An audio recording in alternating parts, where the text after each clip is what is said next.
عظيم جاء من وحي الإله. أعوذ بالله من الشيطان الرجيم. بسم الله الرحمن الرحيم. زين للذين كفروا الحياة الدنيا ويسخرون من الذين آمنوا والذين اتقوا فوقهم يوم القيامة والله يرزق من يشاء بغير حساب.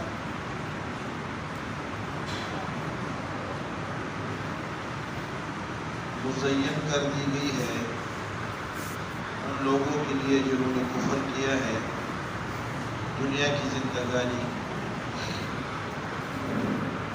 وَيَسْخَرُونَ مِنَ الَّذِينَ آمَنُوا، اور مذاق کرتے ہیں ان لوگوں سے جو ایمان لائے ہیں. وَالَّذِينَ اتَّقَوْا، اور وہ لوگ جو اللہ کے نافرمانیوں سے بچنے والے ہیں. فوقہم، ان لوگوں سے اوپر ہوں گے جو جن کے سامنے دنیا کی زندگی مزین کر دی گئی ہے یوم القیامت، قیامت کے دن.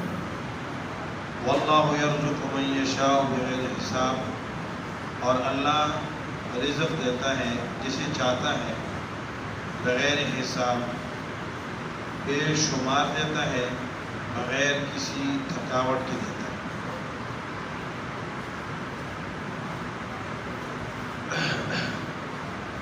گزشتہ آیات میں سورہ بقرہ کے شروع سے لے کر اب تک خلاصہ یہ ہے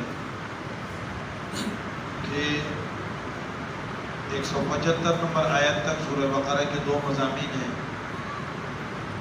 مسئلہ توحید اور مسئلہ رسالت. اس کے بعد سورہ بقرہ کا دوسرا حصہ شروع ہو جاتا ہے. بنیادی طور پہ سورت کے اندر 5 مسائل، بڑے مسائل جو قرآن کے ہیں 5، وہی سورت میں مذکور ہے. نمبر 1 مسئلہ توحید، نمبر 2 مسئلہ رسالت، نمبر 3 مسئلہ جہاد، نمبر 4 مسئلہ انتظام، امور انتظامیہ، اور نمبر 5 مسئلہ انفاق، اللہ کے راستے میں خرچ کرنا. اور یہ 5 بڑے مسائل ہیں پورے قرآن کے. قرآن میں بھی مختلف عنوانات سے یہی 5 بڑے مسائل بیان کیے گئے. تو سورت کے دوسرے حصے میں، پہلے حصے میں بنیادی مسئلہ توحید ہے اور ضمنی مسئلہ رسالت ہے، کیونکہ رسول جو ہوتے ہیں وہ مبین توحید ہوتے ہیں. مبین توحید کو بیان کرنے والا ہوتا ہے. اس لیے جہاں توحید کے اوپر ہونے والے اشکالات اور اعتراضات کا جواب ضروری تھا اور اس کی صفائی ضروری تھی، وہاں توحید کے بیان کرنے والے کی ذات پر آنے والے اعتراضات اور اشکالات اس کو دور کرنا بھی ضروری تھا. تو ایک مسئلہ رسالت اور دوسرا مسئلہ توحید ذکر ہوا تھا. اس کے بعد دوسرے حصے میں بنیادی مسئلہ جہاد کا ہے. لیکن جہاد سے پہلے تہذیب نفس ضروری ہے. تہذیب نفس معنی کیا ہے؟ جن افراد کے ذریعے آپ نے جہاد کرنا ہے ان افراد کی اصلاح، وہ مصلح افراد ہوں. کیونکہ اگر آپ غیر مصلح افراد کے اوپر یا غیر تربیت یافتہ افراد کے ذریعے انقلاب برپا کریں گے تو ان کا انقلاب جب آئے گا تو یہ انقلاب کے بعد چینا جھپٹی میں مصروف ہو جائیں گے، پھر لڑ پڑیں گے. ایک ہے میرے پیسے میرے ہیں، دوسرے کا میرے ہیں، تو پھر یہ چاندوں کے پیسوں پہ لڑ پڑیں گے. اس لیے کیا ہے، منظم لوگ ہوں، تربیت یافتہ لوگ ہوں. تو افراد کی تربیت کے لیے 10 امور کا ذکر ہوا تھا. عقائد بھی درست ہو، اعمال بھی درست ہو. 5 کا تعلق عقائد سے تھا اور 5 کا تعلق اعمال سے تھا. اس کے بعد امن عالم کے لیے 4 امور کا ذکر ہوا تھا. یہ پہلا باب تھا، دوسرے حصے کا پہلا باب. اس میں پہلے تہذیب نفوس اور دوسرا سیاست مدینہ کے 4 مسائل ذکر ہوئے تھے. مقصد اس سے امن قائم کرنا تھا. نمبر 1 مال نمبر 1 جان محفوظ ہو جائے، نمبر 2 مال محفوظ ہو جائے۔ جان کی حفاظت کے لیے 2 مسئلے بیان کیے، ایک قصاص کا اور دوسرا روزے کا، کہ جان کو ظاہری نقصان سے بچانے کے لیے قصاص ضروری ہے اور باطنی نقصان سے بچانے کے لیے روزہ ضروری ہے۔ اور مال کو بچانے کے لیے بھی 2 مسئلے ذکر ہوئے تھے، ایک رشوت کا لین دین نہ کرنا، اس کی ممانعات، اور دوسرا مسئلہ وصیت صحیح طریقے سے کرنا۔ یہ 2 مسئلے ایسے ہیں جن سے مسائل مالی لڑائیاں اور جھگڑے جو ہیں وہ ختم ہو جاتے ہیں۔ اس کے بعد مسئلہ جہاد کا ذکر تھا، اور ساتھ ہی جہاد کے اندر مال کی بھی ضرورت ہے، وقت کا بھی خیال کرنا ہے، زمانے کا بھی خیال کرنا ہے، مکان کا بھی خیال کرنا ہے۔ تو حرم شریف میں لڑنے کی ممانعات کی گئی، اور اسی مناسبت سے کہ کبھی حرم کو آپ سے کوئی روک نہ سکے، حج کا مسئلہ بیان ہوا تھا کہ اگر کوئی رکاوٹ بنے گا تو اتنا جہاد کرو، اتنا روک دنیا پہ ڈال دو کہ تمہارے حرمین کے دروازے کبھی تمہارے لیے کوئی بند نہ کر سکے۔ تو اس جہاد کے ضمن میں مسئلہ حج کا ذکر ہوا، اور حج کے اندر بہت سارے احکامات، یعنی احصار، حج سے روکا جانا، اس کا ذکر، پھر حج کے بعد حج کے اندر اگر محصر ہے تو محصر سے متعلق بہت سارے احکامات، اس کا فدیہ، اس کا جو ہے نا اس کا کفارہ، اس ساری چیزیں، اور پھر اس کے بعد حج کے احکامات، حج کے مسائل ذکر ہوئے، اور اشہر حج کا بھی ذکر ہوا، اس کے ساتھ ساتھ ممنوعات حج کا ذکر ہوا، مامورات حج کا ذکر ہوا، اور ساتھ ساتھ جو ہے نا رسومات حج کا بھی ذکر ہوا، جو لوگوں کے اندر حج کے حوالے سے رسوم و رواج تھے، اور پھر اخیر میں حاجیوں کے 4 اقسام کا ذکر ہوا۔ 4 اقسام میں آخری قسم حاجیوں کی وہ تھی جو کیا ہو، مخلص ہو۔ تو اخلاص کے لیے فرمایا، پھر 4 امور ذکر ہوئے۔ اخلاص، جس میں اخلاص ہوگا تو اس کے لیے پہلی بات تو یہ ہے کہ وہ پھسلے نہ، اخلاص پر استقامت اختیار کرے۔ فَإِن زَلَلْتُمْ، اگر پھسلو گے تو نقصان ہو جائے گا، دنیاوی نقصان ہوگا۔ هَلْ يَنظُرُونَ إِلَّا يَأْتِيَ، اس میں اخروی نقصان کا ذکر کیا۔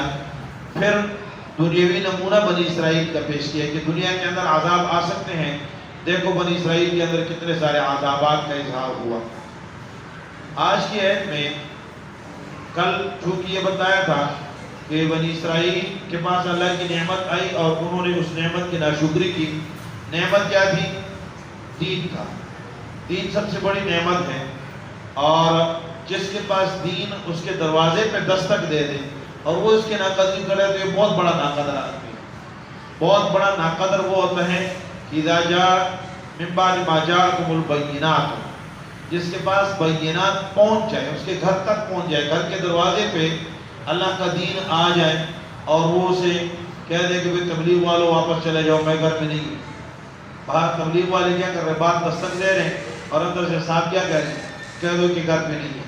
تو یہ گھر کے دروازے پہ دین پہنچ جائے اور بندہ کہہ دے کہ مجھے نہیں چاہیے، یہ بڑا بدقسمت آدمی ہے۔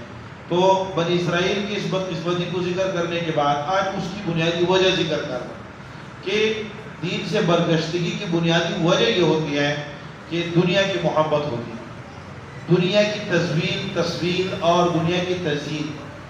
جس کے نظر میں دنیا بہت بڑی چیز بن گئی تو وہ دین کو کچھ نہیں سمجھتا۔ اور آپ صلی اللہ علیہ وسلم نے فرمایا کہ میری امت پر ہلاکت کا دور وہ ہوگا جب میری امت دنیا کو عظیم الشان چیز اور قابل قدر چیز سمجھنا شروع کر دے گی۔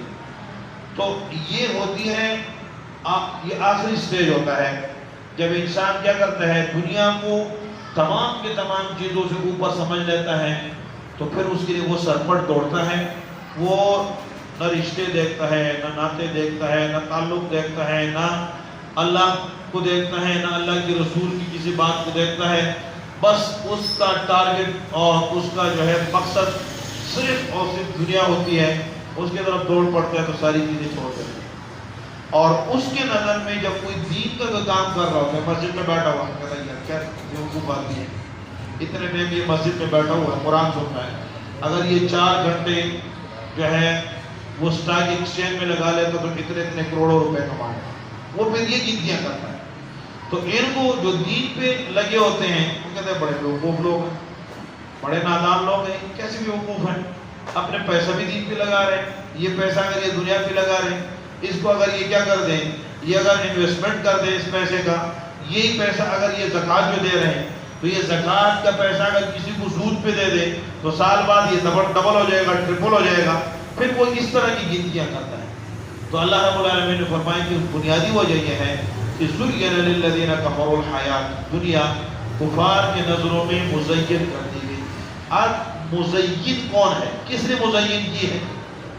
تو حقیقتاً تزیین کرنے والی ذات تو اللہ کی ہے، حقیقت میں تزیین کون کرتا ہے؟ اللہ کرتا ہے، لیکن شیطان اس کا ظاہری سبب ہے، کیونکہ ہمارا یہ ایمان اور عقیدہ ہے اہل سنت والجماعت کا کہ افعال بد اور خیر دونوں کے خالق اللہ ہے، دونوں کے خالق اللہ ہے۔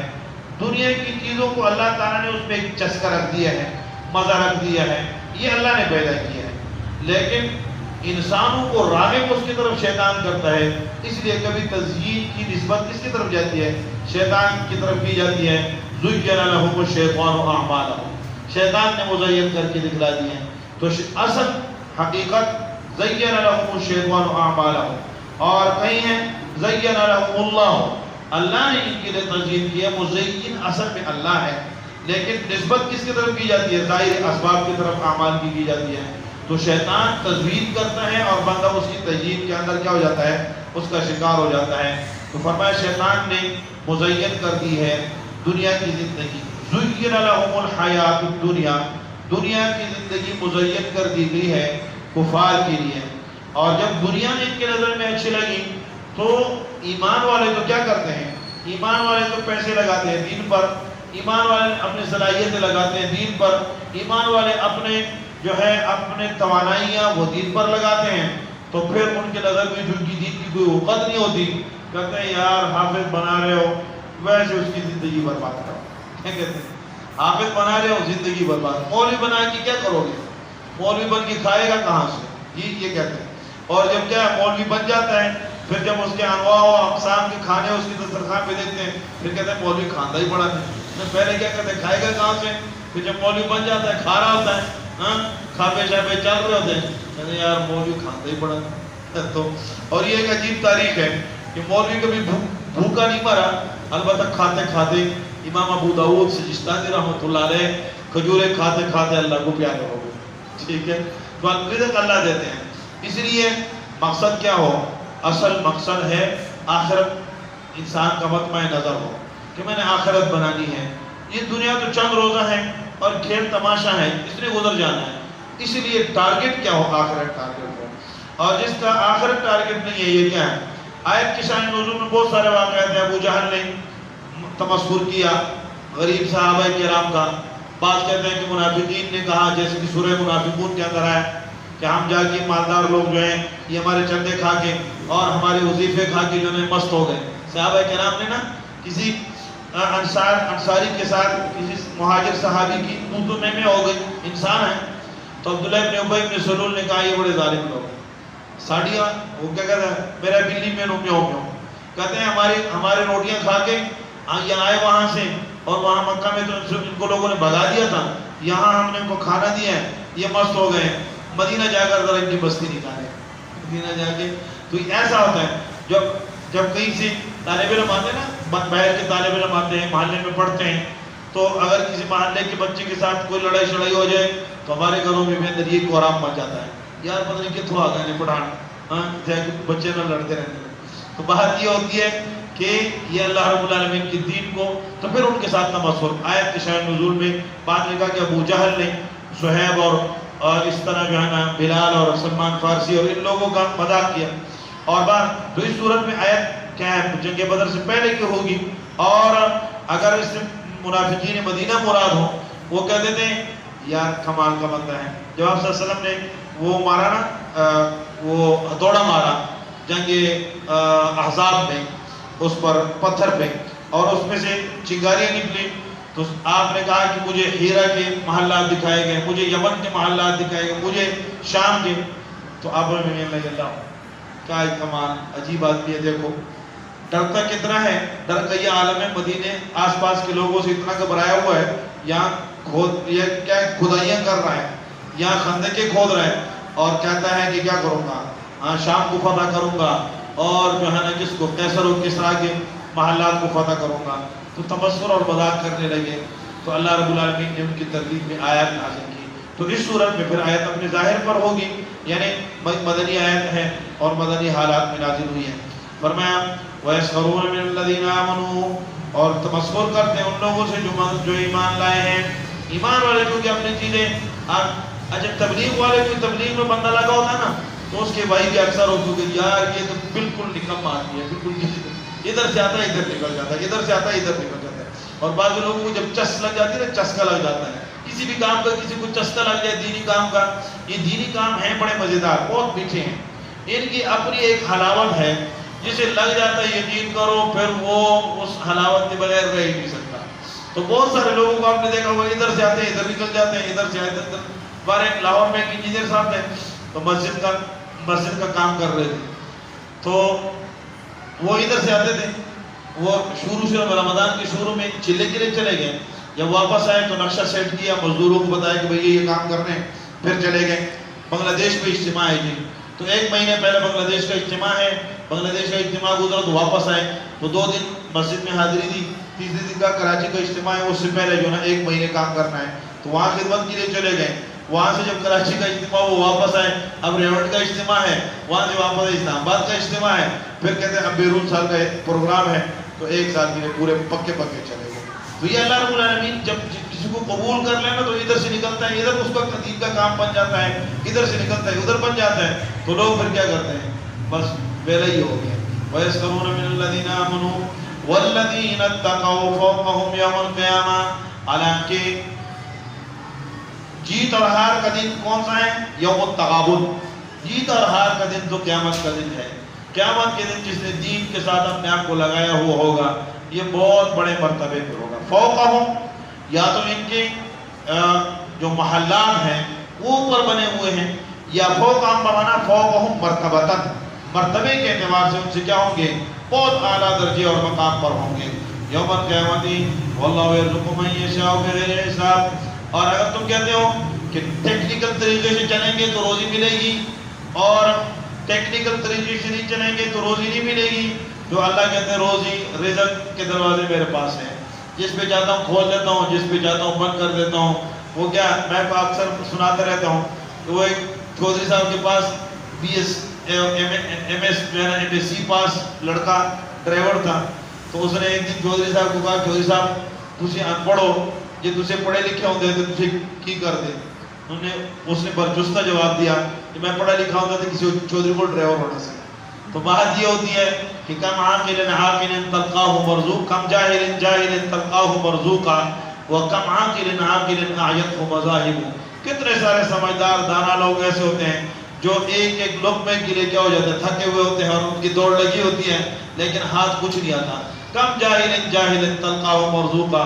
اور کتنے ہی نادان ناسمجھ بے وقوف قسم کے لوگ ہیں اور ان کے آگے پیچھے ریت پیل ہے. تو رزق اللہ رب العالمین دیتے ہیں، واللہ یرزق من یشاء. لیکن دیتے کیسے ہیں؟ بغیر حساب دیتے ہیں. جب دینے پہ آتے ہیں تو بغیر محنت کے دیتے ہیں، یا بغیر حساب گن کر نہیں دیتے. اللہ گنتی نہیں کرتے ہیں کہ اتنا لے لو اتنا نہیں. اللہ جب نعمتیں دینے پہ آتے ہیں تو ساری نعمتیں دے دیں. پھر اللہ رب العالمین کی نعمتیں ہمارے اوپر جو دی ہوئی نعمتیں ہیں ان کا حساب نہیں ہے. جو ہمارے اللہ نے ہمارے پاس جو علم کی نعمتیں دی ہیں، کسی آدمی کو اگر اللہ تعالیٰ نے ننگا تڑنگا جسم وجود ہی دیا ہوا ہے، صحیح سالم جسم ہے، اس کو کپڑے تک نہیں دیے، یعنی وہ کپڑوں کا بھی محتاج ہے، تو وہ اگر اپنی گنتی کرے گا نا تو اس کا جو ایک ایک عضو ہے، ایک ایک عضو نہیں، ایک ایک بال، یہ جو آپ کے مسام ہے نا، مسام، اس ایک ایک مسام، یہ ایک ایک مسام کروڑوں کا ہے. کروڑوں سے بھی کیا ہے، اگر یہ خراب ہو جائے تو کوئی کروڑوں میں یہ لگ سکتا ہے آپ کا مسام خراب ہو جائے، اس کو پسینہ نہ آئے. جس بندے کو پسینہ نہ آئے، ڈاکٹر صاحب بیٹھے ہوئے تو کیا ہو جاتا ہے، وہ بیمار ہو جائے. اس کو ڈاکٹر کہتے ہیں اس کو کوئی چیز کھلاؤ، اس کو پسینہ آئے. جس کا پسینہ، اب اگر ہمارا پسینہ ہی اللہ روک دے اور کچھ نہ کرے تو کیا خیال ہے. اب حالانکہ پسینے سے ہم تنگ ہوتے، بدبو بھی آتی ہے، گرمی لگتی ہے، ٹینشن ہوتی ہے، لیکن پسینہ بند ہو جائے تو کیا ہے، ہماری زندگی چلنا ناممکن ہو جاتی ہے۔ ہمیں لعاب آتا ہے، لعاب، یہ لعاب اللہ کی بہت بڑی نعمت ہے۔ یہ لعاب کھانے سے جب مکس ہوتا ہے تو یہ کھانے کو ہضم کرتا ہے۔ یہ لعاب اگر آپ کا حد سے زیادہ بڑھ جائے تو آپ میں موٹاپا آتا ہے، اور اگر یہ حد سے کم ہو جائے تو آپ سکڑ جاتے ہیں۔ یہ لعاب، اب لعاب کا ہم نے کبھی سوچا ہے کہ یہ کوئی نعمت ہے؟ لعاب نعمت ہے۔ ہم دن میں کئی بار چھوٹا بڑا پیشاب کر کے آتے ہیں، اس پہ کبھی ہم نے غور کیا ہے کہ یہ بالکل جانا نارمل طریقے سے ہو جاتا ہے؟ اگر اللہ نہ کرے کسی کا چھوٹا پیشاب بند ہو جائے تو کیا حالت ہوتی ہے؟ تو اللہ کی نعمتیں بے انتہا ہیں، اس لیے اللہ جو نعمتیں دیتے ہیں وہ پھر گنتے نہیں ہیں کہ یہ آنکھوں کے، کبھی جو ہے نا آنکھوں کے اوپر بل نہیں آیا، کبھی کانوں پہ بل نہیں آیا، کبھی زبان پہ بل نہیں آیا، کتنے زمانے سے ہم بول رہے ہیں، سن رہے ہیں، دیکھ رہے ہیں۔ تو اللہ رب العالمین کی نعمتیں بے انتہا ہیں، بے حساب ہیں، اس لیے ان بے انتہا نعمتوں پہ نظر رکھتے ہوئے اللہ کی ہر بات کو ماننا چاہیے اور اللہ کے دشمنوں کے ہر بات کی سے بچنا چاہیے، کیونکہ شیطان وہ کیا ہے، وہ ہمارا دشمن ہے، اور اللہ نے کہا اِنَّهُ لَكُمْ عَدُوٌّ مُّبِينٌ، کھلا دشمن ہے۔ اس نے دشمن کا اظہار کر دیا ہوا ہے آدم علیہ السلام کے دور میں، اس لیے اس سے بچنا ہے اور اللہ رب العالمین کی اطاعت کرنی ہے۔ اللہ مجھے اور آپ کو عمل کرنے کی توفیق نصیب فرما دے۔ اللہ دنیا، دنیا لفظی معنی دنیا کیا معنی؟ عربی میں اس کا معنی قریب سے، دانا یدنو، دنو سے، دونوں کا معنی قریب، یا آخرت کے مقابلے میں قریب ہے، اس لیے اس کو دنیا کا ہے۔ اِذْ أَنْتُمْ بِالْعُدْوَةِ الدُّنْيَا وَهُمْ بِالْعُدْوَةِ الْقُصْوَىٰ، وہ مکے کی طرف دور والا اور تم مدینے کے قریب والے وانڈے تھے، کیا کہتے ہیں، ٹھیک ہے نا، وہ جو گھاٹی تھی مکے کی طرف، مدینے کی طرف جو قریب تھی اسے عدوۃ الدنیا کہا، اور جو دور تھی اسے قصویٰ کہا۔ قصویٰ دور ہے، دنیا قریب، اس لیے مسجد اقصیٰ اس زمانے میں کافی دور تھی تو مسجد اقصیٰ کو اقصیٰ کہا۔ تو دنیا کا حقیقی معنی، لفظی معنی ہوتا ہے قریب کی چیز، یا دنیا اگر دناعت سے ہو تو پھر اس کے معنی خسیس، دنی، دنی کو معنی خسیس، اس کے معنی بھی ہوتا ہے، لیکن یہ معنی زیادہ مشہور ہے، دنیا دنوں سے ہے، دنوں کو معنی خراب ہے۔ تو اللہم صلی وسلم علی سیدنا دين عظيم جاء من وحي الإله